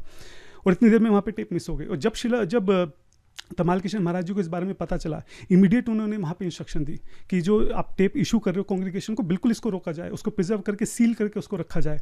ये बहुत दिव्य है, श्रील प्रभुपाद जी की दिव्य वाणी है, ये बहुत प्रीशियस है, इसको ऐसे किसी को बांट नहीं सकते हैं। लेकिन अनफॉर्चुनेटली तब तक काफ़ी सारी टेप जो है वो वहाँ पे मिस हो चुकी थी। मैं आपसे एक बार फिर से रिक्वेस्ट करूंगा कि जब हम किसी सिचुएशन को समझते हैं तो उस समय में जाकर उसको समझना पड़ता है हमको। हम इस वक्त जो है 1970s की बात कर रहे हैं। आप सोचिए कि तमाल कृष्ण गोस्वामी महाराज जी की श्रील प्रभुपाद जी के लिए क्या कमिटमेंट रही होगी, कितना प्रेम होगा कि उन्होंने उस वक्त ये डिसाइड किया कि श्रील प्रभुपाद जी का हर एक शब्द जो है, जो वो बोल रहे हैं, मुझे वो रिकॉर्ड करना है। आप सोचिए कि उस वक्त 1970 में कोई मोबाइल इंटरनेट कुछ नहीं होता था। हाँ, टेप किसी रिकॉर्डिंग करना अपने आप में एक बहुत बड़ी बात थी, और वो भी वृंदावन जैसे एक बहुत छोटे से गांव में, जहाँ ना ढंग से लाइट आती है, ना किसी चीज़ का वहाँ पे अरेंजमेंट है। उतनी छोटी सी जगह में भी उन्होंने मेक श्योर करा कि श्रील प्रभुपाद जी की ज़्यादातर, उन्होंने लास्ट के दिनों में पूरे जीवन भर जो भी हो सके, जितना भी हो सके, उन्होंने कोशिश की कि हर एक चीज़ को जो है रिकॉर्ड करा जाए। ये जो 20-25 साल के शिला प्रभुपाद जी के डिसाइपल्स थे ना, इनको शिला प्रभुपाद जी से इतना प्रेम था कि आप और मैं नहीं समझ सकते हैं कि किस कंडीशन में रहकर, किन चुनौतियों का सामना करते हुए उन्होंने इन सारी चीज़ों का अरेंज करा। आज आप और हम बैठ के बड़े मज़े से वेदाबेस खोल के इधर उधर पढ़ते हैं। आप जानते हैं कि किसकी वजह से हम ये सब पढ़ पा रहे हैं, किसकी वजह से आज हम शिला प्रभुपाद जी को सुन पा रहे हैं। उनके पीछे तमाल कृष्ण गोस्वामी और जितने भी शिला प्रभुपाद जी के डिसाइपल्स हैं, ये उनका हाथ है। जिन लोगों को आप लोग जो बड़े आराम से बोगस गुरु, फॉल डाउन और इस तरह के वर्ड जो हैं छोटे छोटे बच्चों को, 20-20 साल के बच्चों को आप लोग रटवा देते हो, ये वही बोगस और फॉल डाउन गुरुज हैं जिनके कारण आज हम शिला प्रभुपाद जी के एक एक शब्द को सुन पा रहे हैं और पढ़ पा रहे हैं। जरा से बच्चे, 20-20 साल के बच्चे, फॉल डाउन हो गया। हाँ, आप समझ नहीं रहे हैं कि आप किन के लिए इस बात को बोल रहे हैं। वो शिला प्रभुपाद जी के जो डिसाइपल्स हैं, उन्होंने फॉल डाउन होने से पहले शिला प्रभुपाद जी की इतनी सेवा कर दी कि आप और मैं जो है बिना फॉल डाउन हुए अगर जीवन भर भी सेवा करें तब भी इतनी सेवा नहीं कर सकते। अब कंट्रोवर्सी तो हर चीज़ पे हो ही जाती है। टेप्स अगर मिसिंग है तो ऑब्वियस सी बात है, सब लोग अलग अलग बातें करेंगे, उसमें बहुत सारे लोग अलग अलग बातें करेंगे कि जला दिया होगा, खो दिया होगा, दबा दिया होगा, ये कर दिया होगा, वो कर दिया होगा। लेकिन इसकी कोई प्रॉपर इन्वेस्टिगेशन हुई है? इसका कुछ प्रॉपर रिजल्ट है? किसने कंक्लूड करा है? या सब लोग जो कह रहा है आपने फटाक से आके इंटरनेट पे उसके ऊपर बोल दिया कि ये कहने की जला दिया, वो कहने की वो कर दिया? आपने वेरीफाई करने की कोशिश की इसको कि जो आप बोल रहे हैं वो सही है भी कि नहीं है? आपको अंदाजा है कि जो चीज़ आपने इंटरनेट पे डाली इससे कितना लोगों की ज़िंदगी में असर पड़ रहा है? जो नए नए भक्त जुड़े हैं, जिनकी कोमल भक्ति है, कोमल श्रद्धा है, उनकी श्रद्धा पे कैसे आघात पड़ रहा है, इस चीज़ का अंदाजा है आपको? आपको परवाह है कि कितने लोग जो हैं प्रभुपाद जी से अलग होकर जा रहे हैं? आप एक बात सोचिए, अगर कोई नया व्यक्ति जो है वो प्रभुपाद जी से जुड़ रहा है और वहाँ पे आके देख रहा है कि ये टेप को जला दिया, ये कर दिया, बोगस गुरु, फॉल डाउन, जो आप सारे दिन इंटरनेट पे बैठ के बोलते हैं, उसकी श्रद्धा पे कैसा आघात पड़ता होगा? वो क्यों ना इस बात को सोचे कि मुझे इन सब झगड़ों में पड़ने की जरूरत ही क्या है? इससे अच्छा तो मैं वृंदावन चलता हूँ, वहाँ पे जो फेमस बाबा जी हैं मैं उनसे दीक्षा ले लेता हूँ। इन सब झगड़ों में पड़ना ही है क्यों है कि कौन सही है कौन गलत है? आपको लगता है कि जो नए लोग हैं जो इस वीडियो को देख रहे होंगे, जो मैं ये सब टेक्निकल समझा रहा हूँ या जो आप बोल रहे हैं, वो उनको ये सब समझ में आ रहा होगा? किसी को कुछ नहीं समझ में आ रहा। वो उनको सिर्फ ये पता है कि ये सब आपस में ही लड़ रहे हैं, सिर्फ इतनी सी बात उनको समझ में आ रही है। और ये जो आप छोटे छोटे 20-20 साल के बच्चे, बोगस गुरु, फॉल डाउन, ये जो जितनी उनकी उम्र नहीं है उससे 3 गुना 4 गुना ज़्यादा समय से तो सेवा कर रहे हैं प्रभुपाद जी की, उनके डिसाइपल्स, जिनके लिए जरा से बच्चे बोल रहे हैं कि बोगस गुरु। आपको अंदाजे नहीं है कि किस तरह का जो वैष्णव अपराध है आप खुद कर रहे हैं और किस तरह का वैष्णव अपराध जो आप ये छोटे छोटे बच्चों से करा रहे हैं जिनको कुछ नहीं पता है। अगर आप शिला प्रभुपाद जी से प्रेम करते ना, आप कभी भी इस तरह की वीडियो जो इंटरनेट पर नहीं डालते। हाँ, कभी भी इस तरह की वीडियो नहीं डालते। अगर आपके पास जो नए भक्त जुड़ भी रहे हैं, अगर आपको उन्हें कुछ बताना भी है, समझाना भी है, तो आप थोड़े बंद कमरे में समझा सकते थे। आप थोड़ा मैच्योर ढंग से उनको समझा सकते थे कि हाँ ठीक है, पहले ये प्रॉब्लम्स है, ऐसे ऐसे, अब हम अलग हो गए, हमारा ऐसा सोचना है। इंटरनेट पे डालने का क्या मतलब है, आप मुझे बताइए। इंटरनेट पे आप क्यों डाल रहे हैं सारी बातें? इंटरनेट पे किससे, आप क्या सोच के डाल रहे हैं इंटरनेट पे बातें? आप शिला प्रभुपाद जी की सेवा कर रहे हैं कि उन्हें धोखा दे रहे हैं? यहाँ पे मुझे समझ में नहीं आ रहा है। हजारों भक्तों की जो श्रद्धा है आप उसके ऊपर आघात लगा रहे हैं। क्यों नहीं इतनी सी मैच्योरिटी आपके अंदर की चीज़ें इंटरनेट पे डालने की नहीं होती हैं? हमारे यहाँ से देखा आपने किसी ने इंटरनेट पे वीडियो डाली हो? और फिर शोर भी सबसे पहले मचाते हैं, हम प्रभुपाद जी को मानते हैं, हम तो सिर्फ प्रभुपाद जी को मानते हैं, मैं सिर्फ उन्हीं की सुनूंगा, मैं शास्त्रों की नहीं सुनूंगा, मैं तो सिर्फ प्रभुपाद जी दूंगा। आप उनको धोखा दे रहे हो। हैं जी, आप धोखा दे रहे हो। क्यों धोखा दे रहे हो? क्यों झूठ बोल रहे हो? शोर भी सबसे ज़्यादा आप ही मचाते हो कि आप शिला प्रभुपाद जी को मानते हो, और धोखा भी आप खुद ही दे रहे हो उनको इंटरनेट पे इस तरह की सारी बातें डाल के। किसी के अंदर थोड़ी सी भी बुद्धि होगी ना, थोड़ी सी भी मैच्योरिटी होगी, कोई थोड़ा सा भी कोई अगर शिला प्रभुपाद जी से प्रेम करता होगा तो वो कभी भी इस तरह की हरकतें नहीं कर सकता। और रही बात ऋत्विक फिलॉसफी की, मैंने आपको साफ साफ दिखाई दिया यहाँ पे कि 2 नवंबर को बिल्कुल अंतिम समय में शिला प्रभुपाद जी की क्या इच्छा थी, बहुत क्लियरली वो उस चीज़ को एक्सप्रेस कर रहे हैं। अगर आपके मन में थोड़ा सा भी शिला प्रभुपाद जी के प्रति प्रेम है, उनकी बात की कोई वैल्यू है, उनकी इच्छा जो है उसका कोई सम्मान है, हाँ, तो इस वक्त कायदे से आपको शिला प्रभुपाद जी से माफ़ी मांगनी चाहिए कि इतने दिनों तक जो आपने हजारों लोगों को शिला प्रभुपाद जी से अलग किया है, हाँ, वो आपको उसके लिए माफ़ कर दें। कायदे से जितनी भी आपने इंटरनेट पे वीडियो डाली है, बोगस गुरु और ये फलाने ढंग, ये सारी वीडियो जो है आपको कायदे से डाउन करनी चाहिए। और आपको जीबीसी के साथ हाथ जोड़ कर उनसे प्रार्थना करनी चाहिए कि जो हुआ उसको भूल कर, अपनी गलती को स्वीकार कर आपको शिला प्रभुपाद जी का ये जो मिशन है इस्कॉन, जो शिला प्रभुपाद जी कहते थे कि मेरी एकमात्र शरीर है, इस्कॉन जो है मेरी बॉडी है, मेरा शरीर है, हाँ? आपको शरीर की सेवा में दोबारा से लग जाना चाहिए। और अगर आप ऐसा नहीं करते हैं तो ये बात यहाँ पे साबित हो जाती है कि आपको शिला प्रभुपाद जी से कोई लेना देना नहीं है। उनकी किसी भी बात से, उनकी इच्छा से, हाँ? उनके इंस्टीट्यूट से, उनके विजन से, उनकी इंस्ट्रक्शन से, किसी से आपको कोई मतलब नहीं है। आप सिर्फ जो है अपनी छोटी छोटी, सबने अपनी अपनी दुकानें खोल रखी हैं ऋत्विक के नाम पे, अपने आप को सेल्फ अपॉइंटेड, वहाँ पे अपने अथॉरिटी जो है वहाँ पे डिक्लेयर कर रखा है, और उसका जो सुख है कंट्रोल करने का उसको वहाँ पे आप भोग रहे हैं। नहीं तो जो मैंने आपसे प्रश्न पूछा था कि आप जितनी भी छोटी छोटी अलग अलग ऋत्विक ऑर्गेनाइजेशंस खुली हुई हैं, आप सब लोग एकजुट क्यों नहीं हो जाते? क्यों नहीं मिल जाते? आपने क्यों नहीं जवाब दिया उसका? आप रोज़ वीडियो बना रहे हैं, लगातार एक के बाद एक आप जो है वीडियो रिलीज़ कर रहे हैं, दुनिया भर के शॉर्ट्स रिलीज़ कर रहे हैं, बिना किसी को जाने परखे, फटाफट बिना इन्वेस्टिगेट किए कि जो मैं बोल रहा हूँ उससे वो सही भी है कि नहीं है, उससे क्या असर होगा, बिना किसी चीज़ की परवाह किए लगातार आप लोग वीडियो निकाल रहे हैं। एक वीडियो आपने क्यों नहीं जवाब दिया आपने मेरी इस बात का?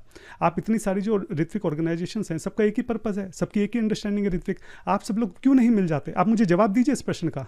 जहाँ तक बात हमारी है, हम लोग बिल्कुल एकदम क्रिस्टल क्लैरिटी के साथ ये चीज़ साबित कर चुके हैं कि श्रील प्रभुपाद जी की जो अंतिम इच्छा थी, जो उनका अंतिम ऑर्डर था, वो यही था कि उनके सारे शिष्य जो हैं, उनके जितने भी डिसाइपल्स हैं, जो भी क्वालिफाइड हैं, वो आगे जाके गुरु बने।